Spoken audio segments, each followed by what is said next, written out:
Deuxième partie de cette vidéo, j'avais envie de vous parler de l'Alocasia zebrina que j'aime beaucoup avec ses tiges zébrées, d'où son nom et ses feuilles qui ont vraiment une très jolie forme.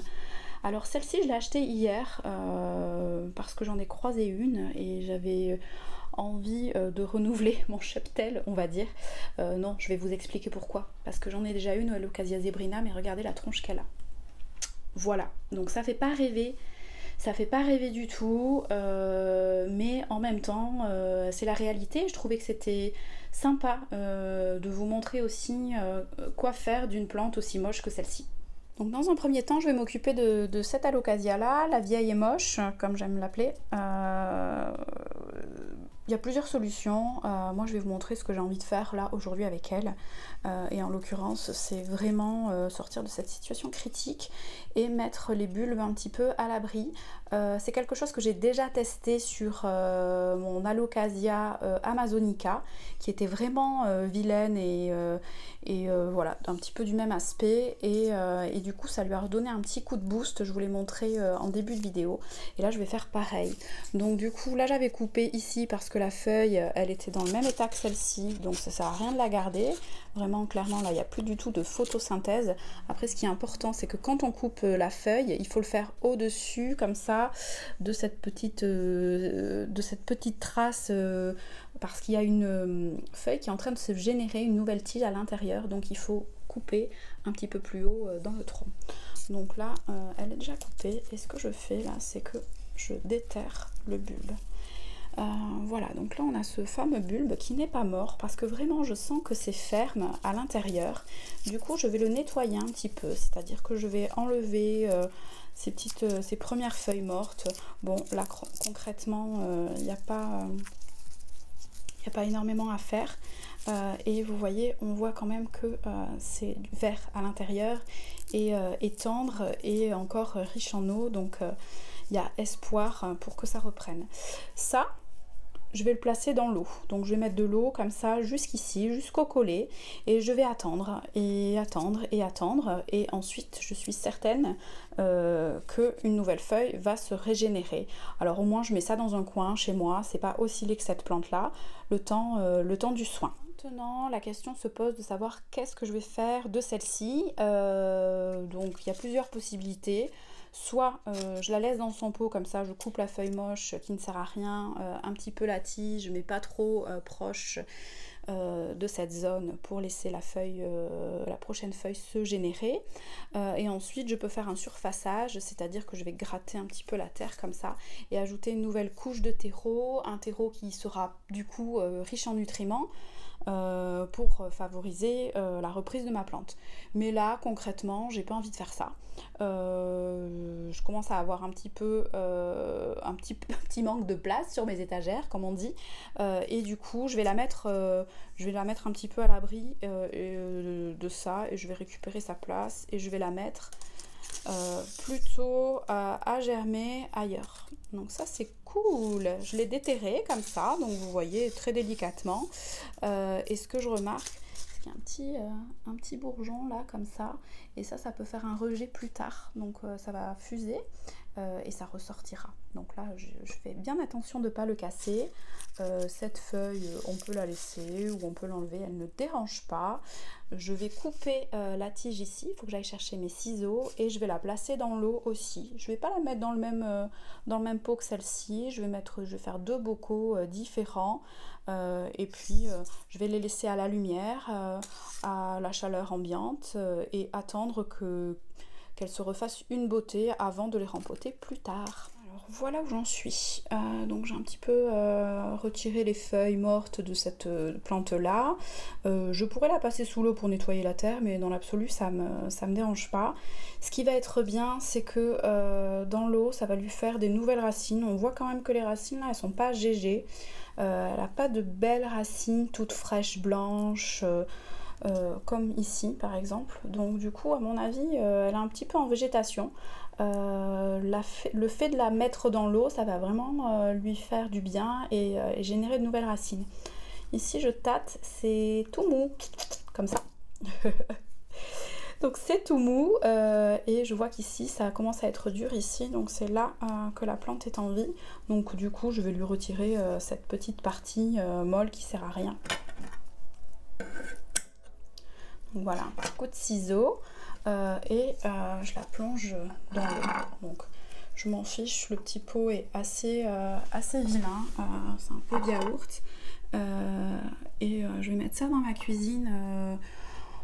Voilà, comme ça j'aime bien dans la cuisine parce que quand je fais la vaisselle, je peux les surveiller et tout ça. Et puis j'ai une partie où c'est pas forcément esthétique et du coup ça me permet de faire une sorte d'infirmerie des plantes. Donc elle va aller dans la cuisine et je vous ferai suivre son évolution dans des prochaines chroniques, j'espère. Donc maintenant il va falloir s'occuper d'elle. Comme je dis, je vais couper ici un petit peu de tige.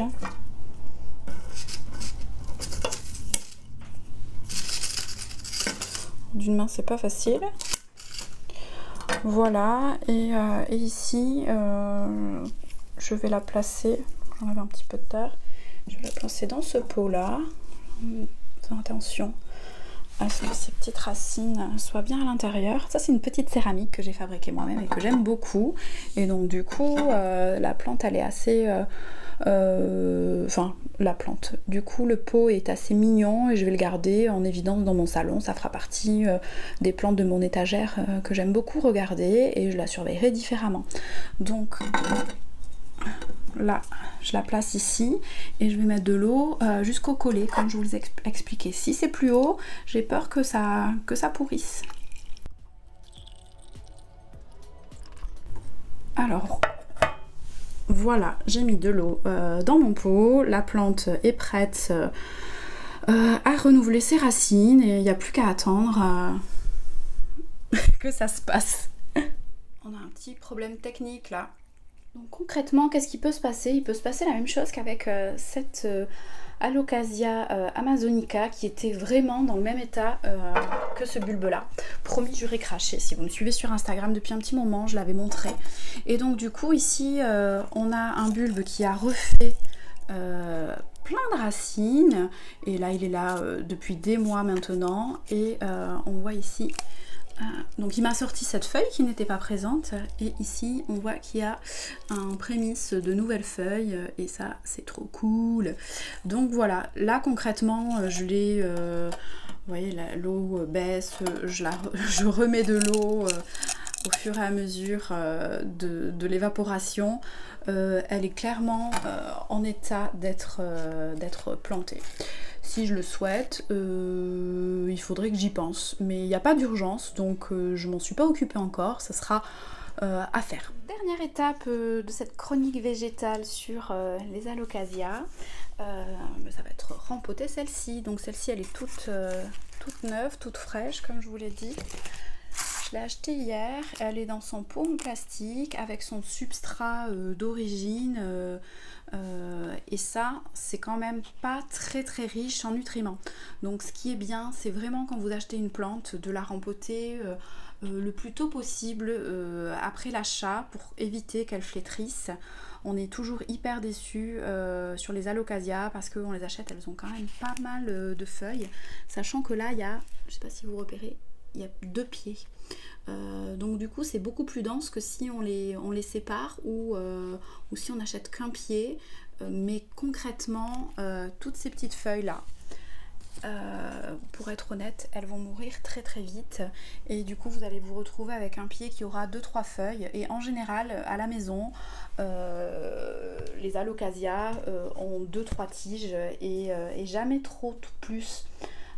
Donc ne soyez pas déçus, ne vous culpabilisez pas, c'est toujours le cas avec les alocasias. C'est vraiment des plantes qui ont 2-3 tiges et quand une tige sort à l'extérieur, généralement la feuille la plus externe meurt. Voilà, c'est tragique.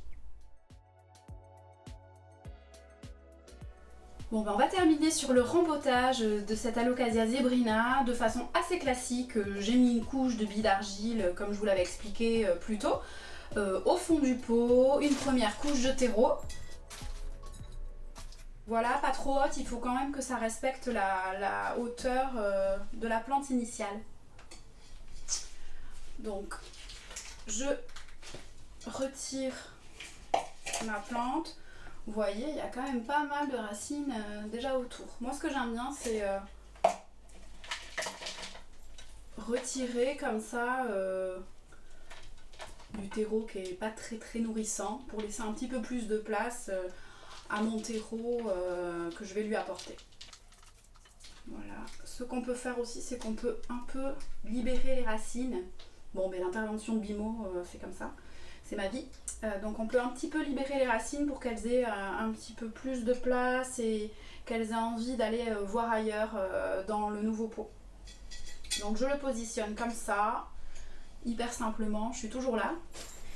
Et j'ajoute de la terre. Hop. J'en mets partout, sinon c'est pas drôle.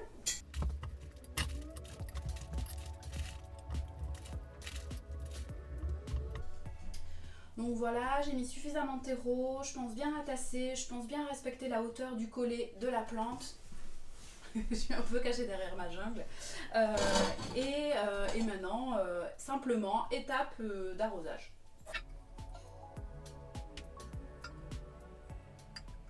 Donc voilà, ma plante est arrosée, il faut que je lui trouve une place, je ne sais pas du tout où je vais la placer puisque j'ai plus de place chez moi. Mais ce que je sais, c'est que je vais lui trouver une place avec de la lumière, pas de soleil direct, mais beaucoup de lumière et de la chaleur. Bon, ben ça, moi, c'est pas trop un souci parce que je suis aussi frileuse que mes plantes, donc il n'y a pas de problème. Et ensuite, pas mal l'arroser parce que les alocasias, elles aiment bien l'eau, mais toujours en évitant que ça trempougne au fond du pot, sinon les racines vont pourrir. Voilà pour ces petits conseils autour des alocasias aujourd'hui et j'espère vraiment que ce petit format vidéo vous aura plu. Je vous promets d'essayer de faire des grosses améliorations techniques parce que je sais très bien qu'au niveau du son ça va pas être génial. Je sais très bien qu'au niveau du montage ça va pas être génial, mais je fais ce que je peux et promis, c'est en pratiquant que je progresserai.